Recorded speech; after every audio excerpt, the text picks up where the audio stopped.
Hello everybody, Delder here, and welcome to Mod Spotlight on Truss mod. Truss mod is a very cool mod. It allows you to move some stuff. It's kind of like the old RedPower frames. I'll get to show you everything, but I am, as of this video, using version 164 beta 32. The mod is by RainWarrior, you should know that. And there are only two craftable items in this mod. You craft the frame item, like this, some redstone, some slime balls, and a block of iron. It does say on the page that it's temporary, so it might change in the future, keep that in mind. And also the motor block, which is made with some frame items, some iron, and a block of redstone. So once you've got these, simply go ahead and start messing around with this. So first of all, we have the motor block. This is what will move your blocks, pretty much. So to change the direction you want to move blocks into, you can first of all shift right click to change the face of the cog, I'd say.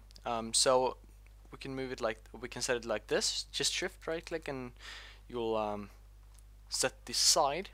Now if you right click, you'll change the direction it will move the item. So right now it would move a block down, right? So you can see that it would spin that way. So if I right click again, it would move the item this way. Now it would move it up, and now it would move it towards me here. So that's pretty cool. Now I have Wayla installed, and you can see up there that it says max power 100 Minecraft joules per tick, trigger 1 Minecraft joule per tick. So it does require power. Now if I try to move this block right now, nothing will happen. So you're gonna need to supply either EU, MJs, or RFs. So right here I have a generator hooked up to this guy. It's idle at the moment because it's full, but if I move this block, you can see that it drains some power and it starts the generator up again. Now we can also use Minecraft joules, so I have this power set up from the back. Oh, so if I can move this stone block right here, very cool. And like I said, you could also use RF, so I could move this. I have a creative energy cell right here, so I could move how many ever blocks I want to, right? So the more blocks you move, I guess the more power it uses. So yeah. You also have the frame items. Now, whenever you move a frame item, the frame item will move any block touching the frame item. So if I move this frame item, that's going to move the chest and this frame item right here. Now this frame is going to move this hardened energy cell, and this frame, which is going to move the furnace and the stone block. Right. So you can see I've set this up so that it's going to move it this way.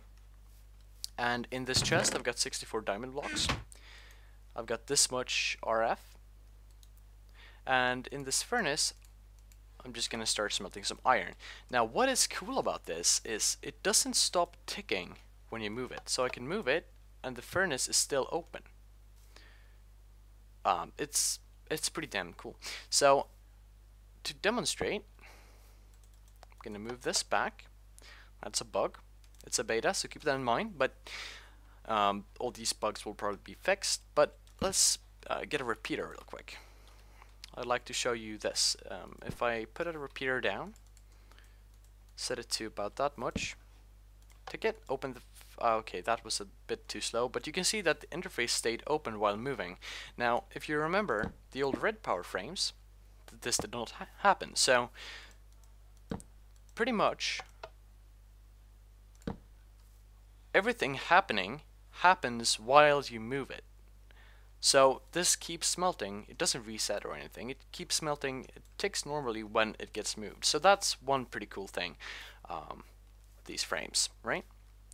So let's say you want to move these frames, and let's say you got some stone up here.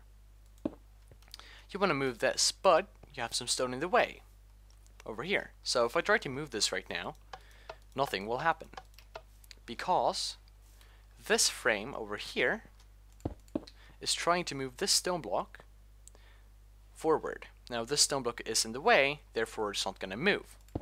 What can we do about that? Well, we can put covers on here.